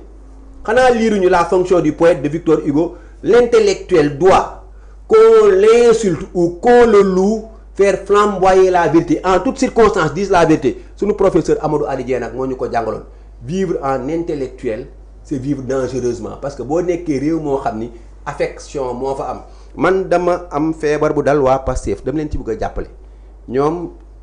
ils raisonnent pas ils laissent parler leurs émotions ba booy wax ak ñoom sax au lieu que ñu jéem a xool fi ngay waxee dañ naan yow dangaa bañ yow bëggoo Ousmane dangaa bañ Ousmane ñun dañoo toll ci fu ñuy bëgg fu ñuy bañee. ce sont les affects. lan mooy bëgg ak bañ. ñoom affect rek la ñuy. suñu amee ñu ñuy bëgg ak ñu ñuy bañ dañ koy yemale suñuy soxna ak suñu njaboot mais réew mi ku fi wax lu yennuwul maanaa ñun ñi nga xam ne yaakaar nañ ni on va se soumettre car un seul tribunal le tribunal de la raison le tribunal de notre propre conscience nañ jàmmaarloo ak yow boo fi waxee lu tax ñu ànd ak yow nañ ànd ak yow. soo fi waxee loo xam ni borom xel yu sell yi duñ ci ànd ak yow dinañ ko teggi dinañ déconstruire sa communication ne lii nga wax ay naxaate la maanaam nag kuy naxaate kii leeral ay noonam te ñun on est dans la posture de leeral moo tax mënuñu ñoo bëgg presse bi nga xam ni leeral la leen tax a jóg di wax lu leer presse boobu dañoo jàppee dañ leen contre loolu nag yéen ñi nga xam ni vous voulez être au service des Sénégalais. non pas au service d'un régime di ngeen taxawee noonu parce que nag gis nañ fi ay ci ñenn ñi nga xam ne dañu ci presse bi lañ bokk nekkoon ci yeneen plateau yi ba ñu faloo rek dugal nañ leen biir RTS ñenn ñi am na ñetti gel yooyu nga xam ni bu ñu génnee dañuy puudaru ba mel na ñuy simb xaw ma nu ñu tuddati ñooñu borom karam yi kàmb yooyu nga xam dañuy jël seen kàmb yi sol ko ba mu. xam nga man di am na ñoo xam du ma sax jéem a jàpp seen tur. defal nañ leen ay promotion yow mii boo utiliser woon média wu temps bii nii foo toog di leen xalamal léegi ñu woo la seen cellule de communication ne boo fa invité Louis Christophe wala bi ma fa invité Louis Mango xam nga ni li muy wax arrangé wul pro xaw ma pros tànc ko ci miir bi mais le mal à l'aise mais dafa am ñoo xam nag personne ne peut les mettre mal à l'aise en toutes circonstances. Ils sont heureux parce qu'ils vivent ce qu'avait dit le Christ. Heureux les cœurs purs. ñun dañuy toog kaf ree communiquer mbalak leeral askan wi on va fonctionner comme des Prométhée ñi xam kenn mooy Prométhée dans la mythologie dinañ comprendre li ma wax. merci beaucoup professeur jàngat bu am solo la def li nga xamante ne moo nekkoon émission fi réew mi toll waxtu bi daal dinañu dàpp li nga xamante ne moom lañ ci waxtaanee tey mu nekk loo xamante ne lu am solo la di la jaajëfal bu baax a baax Christophe. waaw mais merci Ndeye Fatou di rafetlu jeetaay bi. di la remercier infiniment di am yaakaar liñ fi waxtaan dinaa am njëriñ pour askan wi lu ci jub rek nañ jàpp ni. sunu borom moo leeral xel yi. lépp loo xam ni dëng na ñu baal ñu ko rek te xam ni ay doomu aadama lañu. et l'humain est par essence n'est-ce pas imperfectible mais di wax benn affaire tam te foofu lay daanelee il faut que nit ñi xam ni le débat public du xol lañ ciy demee débat public xel lañ ko war a aborder parce que ñu bàyyi di. persécuter la presse ñu bàyyi képp koo xam ni bokkul ak ñoom xalaat dafa waroo xalaat ak ñoom wala wuute xalaat ak ñoom ñu jàppale ennemi di la xas di la bunt xatal te di ñaan yàlla sunu rakk sunu xarit Abdou Nguer nañ ko ñu ngi koy ñaanal yàlla ñu libéré ko parce que prise d'otage la te tegawul ci dara deful lu ko fi jar am na ñu def lu ko gën a garaaw ñu ngi ko téye ba heure bii ñu ngi koy réitérer suñu solidarité di réitérer suñu solidarité tous les chroniqueurs de presse tous les journalistes engagés pour l'éveil des consciences des Sénégalais et di remercier au passage day faat di le remercier di féliciter au passage mon ami et vraiment complice Louis Mango pour vraiment xel mu rafet bi xalaat yu sell yi mu fi génne defe naa képp koo déglu rek am na looy jàng ak loo ciy jële wasalaam. merci beaucoup Christophe moom nga xamante ne damay wax à chaque fois rek kontaan ak mbégte rek laa am di partager ak moom plateau bi waaye di remercier encore professeur Louis Mango moom nga xamante ne ay analyse pertinent la daal di def ci li nga xamante ne mooy émission Fi Réew mi Toll di la jaajëfal bu baax a baax. waaw mais Ndeye Fatou mooy suñu rakk jooju man damay jóge Thiès. am benn nijaayam bu ma yóbbante muy sama grand Maxa Ngeer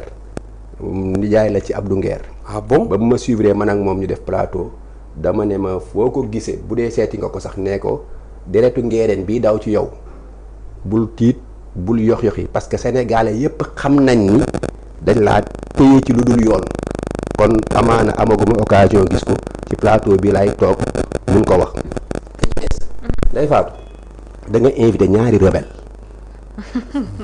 da nga invité ñaar ñoo xam ni seen ndaw ba ñu xàmmee ko ba léegi 80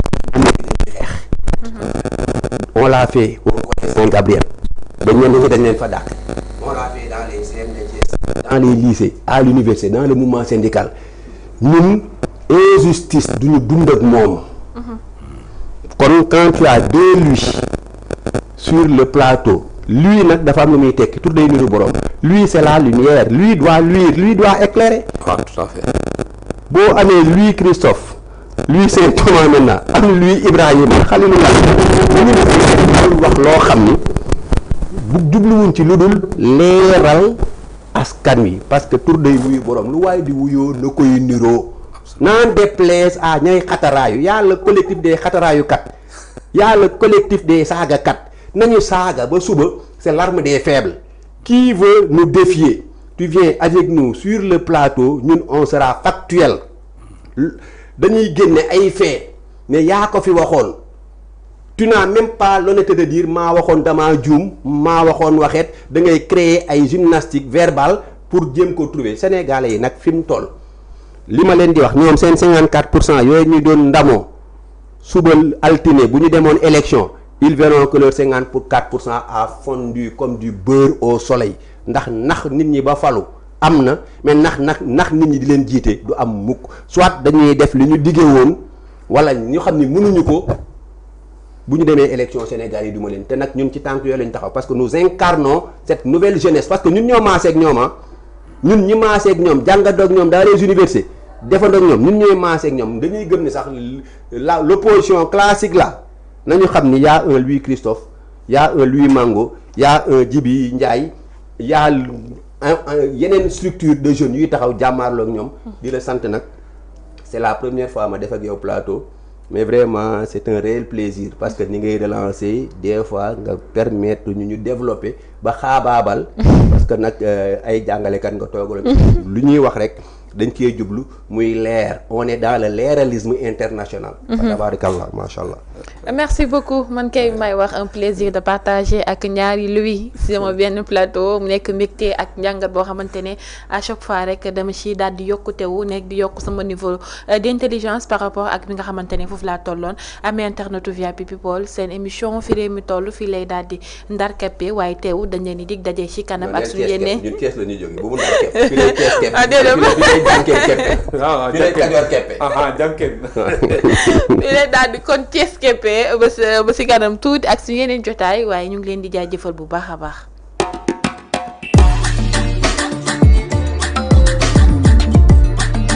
guddi gi maam moomee guddi gi ñoom ñoo ko moomee mbay guddi gi yàgg na neex na te metti na te dëgër na kaj loolu affaire bu garaaw la xale xamu ko loolu dafa am miel am plante boo xam ni su guddi gi xaajee la tudd dañ ne 45 minutes avant laalal ñaari cuillère boo laalee ñaari cuillère xoolal da ngay bëri doole da ngay bëri